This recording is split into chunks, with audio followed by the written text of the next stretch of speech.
Maayong gabi mga kaigsuunan and happy midweek kanatong tanan. So salamat kaayo sa awit kagihalad sa atong mga kabataan gikan sa Galatia Care Group. So thank you sa pagpagamit sa inyong mga talent mga bata. Labi na sa nagtrain nga inahan og mga mami og mami nila ni Yulia. Okay. So, niini nga kagabion mga kaigsuunan, atong hisgutan ang gugma dito sa atong mga kaaway. Or, kung wala man tayo giisip nga kaaway, or basin na ay nag-isip sa ato nga kaaway ta nila. Okay? So, adisir tama to sa unahan, magampu sa ta. Gamahanan ug balaan ng mga Dios, dalaygon ka sa walay katapusan. Ningtak na sa kagabion kami katapok alang sa pagpamalandong sa imong mga pulong. Uban ni ako sa pag-share ni ini Ginoo uban sa mga kaigsuunan nga nagsimba kanimo karon. Pasayloa kami nga man dinhi ka nako sa akong mga kapakyasan sa ngalan ni Jesus. Amen. So ang atong title mga kaigsuunan, higugmaa ang imong kaaway. So ang atong text makita nato sa Mateo 5, kapitulo 5, versikulo 43 ngadto sa 48. So mabasa nato ning mga hisgutan nato nga mga verses gikan ani nga mga text mga kaigsuunan. So giingon dinhi sa atong hisgutanan karon ang paghigugma sa atong kaaway mga kaigsuunan daw alang sa uban malisud. Lisud oy, lisud anang mahigugma ta sa atong kaaway nga halos hapit na tapat yon. Mahigugma gyapon ka ana matud sa uban mga kaigsuunan. And dili ikatingala ng mga kaigsuunan, di ba? Kung tamayon ta or pasakitan ta, mubalos pamangani ta. But dinhi sa atong pagtuon karon ang Ginoo nagpadasig kanato sa paghigugma bisan pa man sa atong kaaway. Sa Matthew 5 versikulo 44 dingon dinhi, apan ako nagaingon kaninyo, higugmaa ang inyong mga kaaway og pag-ampo alang kanila. Kini nga pulong mga kaigsuunan gikan gyud ni sa Ginoo. Mabasa nato sa Matthew 5 verse 44. Apan daw malisud buhaton ngadtos mga taong giisip natong kaaway on bisan nahimo man lang natong kabingkil no sa makadiyot nga mga panahon o adlaw. Daw kaya ba nato ni mga kaigsunan buhaton dito sa ilaha. Kasagaran sa pagpanabot sa kalibutan, natural na sa tao ang mubalos, labi na sa iyang kaaway. Mubalos, panahon, kasuko, labi nasuko siya sa imo. So, siyempre, kasagaring response na to nga, sa ato, musukol pud ta. Naay mo buhat sa ato, og dili maayo, musukol pud ta. Suklan pud nato sila. Or baka ha, gipasakitan ta. Kita pod mubalos putag mga makapasakit ngadto sa ilaha. Pero si Jesus nagtudlo sa ato sa usa ka bag-ong paagi. Nga mao ang gugma og kaluoy bisan paman sa atong mga kaaway. Dili sayon ang maong kaluoy o gugma batok sa atong mga kaaway or sa mga taong nakita og tan-aw nato giisip ta nga mga kaaway. Pero kung ato ning mahimo og mabuhat ngadto sa ilaha mga kaigsuunan, nagapakita kini nga adunay tinuod nga espirituhanong pagbunga nato, no? Nibunga kita spiritually. Ang gugma nga dapat atong ihatag sa atong nga dapat ug ang ngayan atong ihatag dili siya limitado. Dapat dili limitado.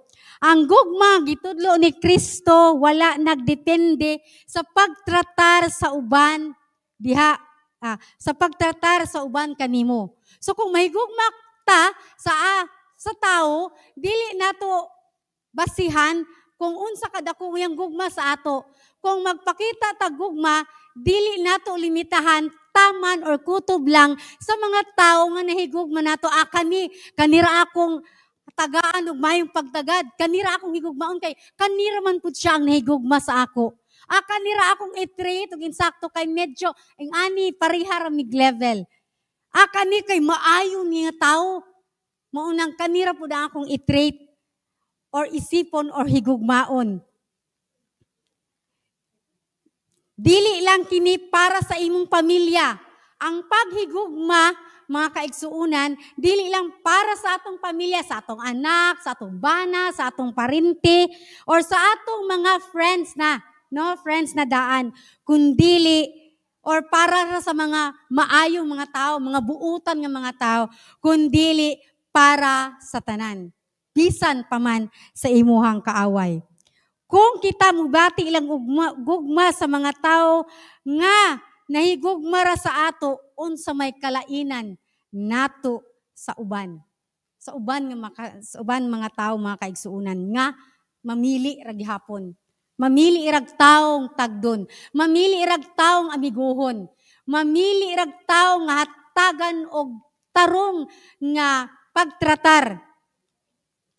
Sa Matthew 5 verse 46, ingon dinhi, kay kun ang mga nahigugma kaninyo lamang inyong gihigugma, unsa bay ganti nga inyong madawat. Unsa man mga kaigsunan maganti. Kasagari mga kaigsunan tao, kadtulang yung tagdon to mga tao nga tan-aw nila makabalos pud sa ilaha. Muhatag sila sa mga tao nga tan-aw nila naapod gyoy mahatag sa ilaha, no? Muhatag og paghigugmas mga taong nahigugma pud sa ilaha. Unsa di ay pasabot sa paghigugma sa kaaway. Ang paghigugmas sa kaaway mga kaigsuunan, mao kini ang pagpasaylo. Kanang bisag unsa kadako o kagamay ang iyang sala sa imo, kaya nimo siya pasayloon. Dili pasabot nga mahimo mong suod sa imong kaaway, kundili kanang dili ta maggunit og pagdumot, kasuko, ngadto sa iyaha. Dili ta nato kanang titigan ang, dili nato kanang tigumon ang mga sala niya sa ato, unya atong hunahunahon, perminti unya lang ka, makabalus ako sa imo, puhon, naragi may tabo sa iyaha. Dili mga kaigsunan, dili nato gunitan, kuptan perminti, ang pagkasuko sa iya kay siya na ay nahimong salaod sa ato, kundili, bat na nato perminti ang pagpasaylo sa iya. Kanabitong, bisag wala pa siya nangayog pasaylo sa imuha, nakapasaylo na ka sa iyaha. Maunang pag-abot sa panahon, bisan unsa kadugayon, kung mangayo na siya pasaylo sa imuha, dili nagyudlisod ang pagpasaylo kay gipasaylo na nimo daan siya. So unsa pa, pag-ampo, nga bisan unsa kadako sa iyang sala sa imuha, kaya nimo siya iampo. Iampo nga mausab siya, iampo nga maluwas siya, o makabaton siya og tinuod nga kalinaw sa kinabuhi. Kay posible giisip niya nga kaaway ka kay nahibutang kanang lisod para sa iya nga kanang mahimo nga higala kaniya kay basin na siya ginahuna nga dili maayo pod nga mga panghuna-huna bahin sa imuha. Wala siya kalinaw sa iyahang kinabuhi. Mauna nga lisod sa iya ang pagsabot sa unsa ka, no? So ato nang iampo mga kaigsuunan kay mao siguro hinungdan kay basin maoy hinungdan ngano nga giisip pa nila nga kaaway. Pero gi-advisean ta nga magpasaylo. And then unsa pa, pagpakita og buhat nga maayo.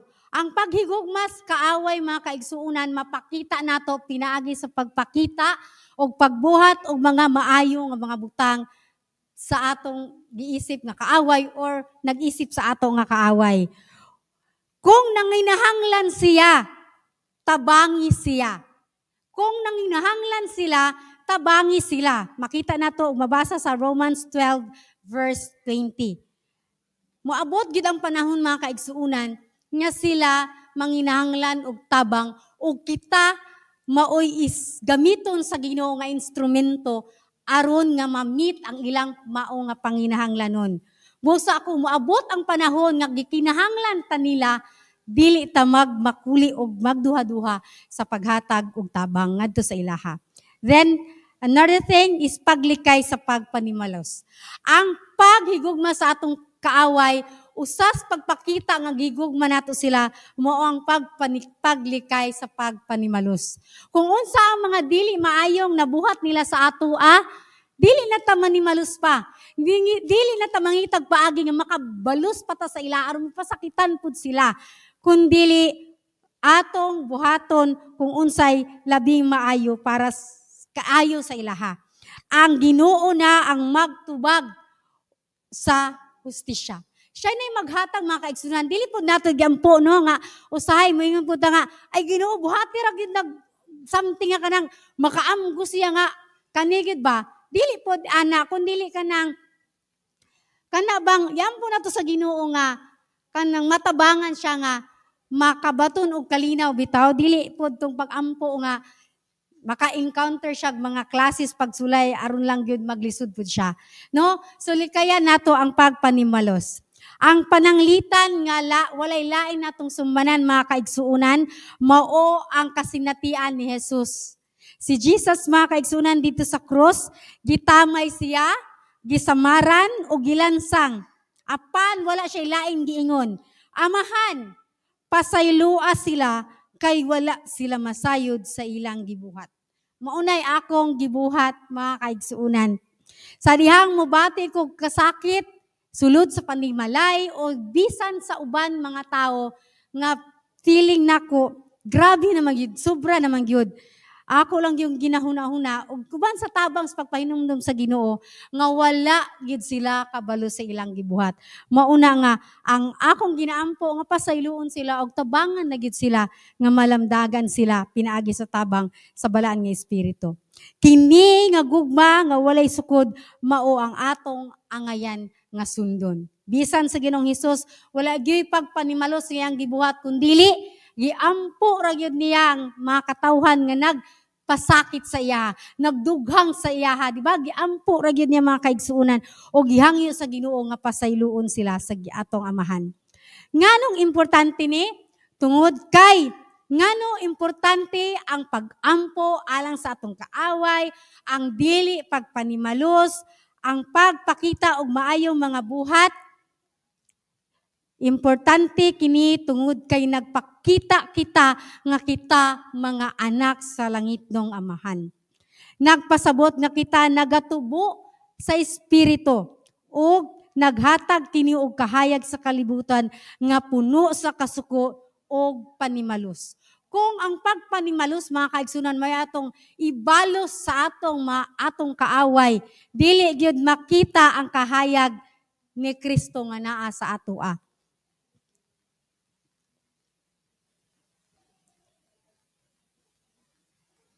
Nganong importante pod tungod kay kita ang iwag, kita ang kahayag nila unya kung makikatubita one time wa na gyud ingon ra gyud ko sa akong maigsoon nga pailob ra gyud ta pailob pero niabot man gyud ko sa punto nga nitubag ko pastang sipyata gyud mga kaigsuunan ingon dayon ang akong usa ka manghod ingon dayon siya nga asa ingon kalip pailob asa man pailob nato nina matang ingon jud ko nga di man gud di na maayo pero sayop di ko mga kaigsuunan niabot gyud no na mingguwa gyud gihapon pero nangayo gyud ko pasaylo sa Ginoo in which nagpahinumdum nga i-maintain gyud nato ang atong kinaiya nga Kristohanon. So dinhi ginaingon lisod ag paghigugma sa kaaway. Di kinahanglan kini og grasya sa Ginoo kay di gyud nato ni kaya ato-ato ra. Sa akong experience mga kaigsuunan, mangayo nagigugtabang sa Ginoo kay usay muguwag gid ang kinaiya nga di mao. Ang pagkanager, ang pagkayawyawan, hilumon ra man ni gyud. Pagbag-o pa pero sabaan magyud nis personal labi na sulod sa panimalay. Mao nang igalam po gyud mga kaigsunan og gikinahanglan ang tabang ug grasya sa Ginoo. Apan kung buhaton nato kini makita sa uban ang kahayag ni Kristo diha kanato. No?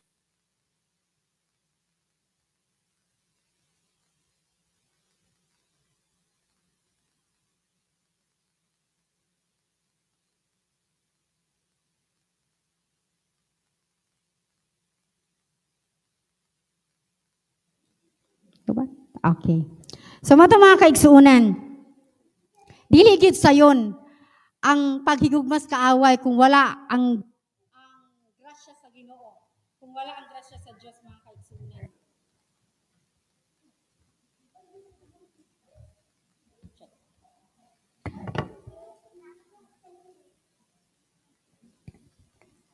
Kung wala ang grasya sa Ginoo, adunay sugilanon diri mga kaigsuunan.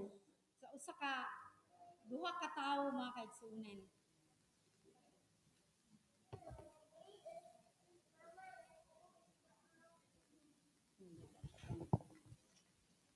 So dili gyud lalim o dili ingon anak kasayon sa atong kaugalingon lang ha pagpaningkamot effort nga himuon mahimo nato ang pagigugma sa atong kaaway, ang pagpailog, ang pasensya, mga kaigsuunan, ang paghimo og mga maayo ngadto sa mga tao nga giisip natong mga kaaway or nag-isip sa ato nga kaaway.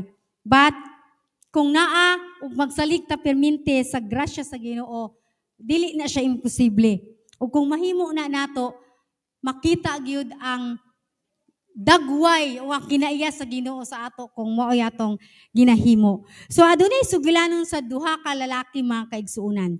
Sa usa ka gamay nga baryo sa bukid, dito nagpuyo ang usa ka mag-uuma nga atong panganlan nga mao si Pedro. Maayo og buotan si Pedro apan aduna siya silingan nga pirmi siya ginapangdaot. Si Tomas, so ang pangalan sa usa ka silingan mao si Tomas, mga kaigsuunan. Si Tomas mapintas og sigig panaway ani nga lalaki nga mao si Pedro. Kung magtanom si Pedro og mais, kanunay niya kining labayon, dauton ang mga pananom ni Pedro. Usahay ginaabrihan pag yun ni Tomas ang kural aron makasulod ang mga baka o niya makaguba sa iyang mga pananom dito sa iyang uba. Ang uban sa baryo, miingon kang Pedro, panimalos na. Pedro, ayaw sugot nga, apak-apakan ra ka or tamakan ra imong katungod.